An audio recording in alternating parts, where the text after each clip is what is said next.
کابینہ جلد بنا لیں گے، کام چلتا رہے گا، میں ون مین آرمی ہوں۔ وزیر اعلیٰ سندھ مراد علی شاہ کی مزار قائد پر حاضری کے بعد میڈیا سے گفتگو، کہا ہم نے سندھ کے لوگوں کی خدمت کی، اسی لیے عوام نے مینڈیٹ دیا، اپنی ذمہ داری پوری کریں گے۔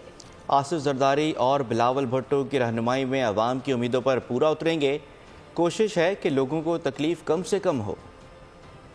انشاءاللہ جلد آ جائے گی۔ میں نے آپ سے بتایا ہے کہ ضرور جو قائدین ہیں ان سے مشورے کے بعد ہی کیبنٹ بنتی ہے۔ میں انتظار کر رہا ہوں کہ ان سے صلاح مشورہ ہو جائے تو جلد کیبنٹ ہو جائے گی، لیکن کام نہیں رکے گا، کام چلتا رہے گا۔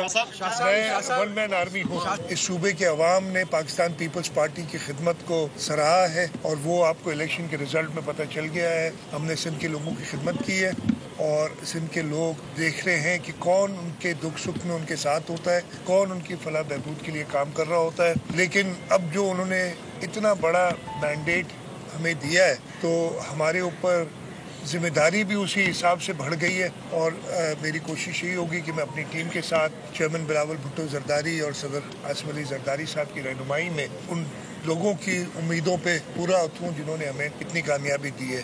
کوشش یہ ہو کہ لوگوں کو تکلیف کم سے کم۔ سبسکرائب کریں اور بیل دبائیں تاکہ کوئی خبر رہ نہ جائے۔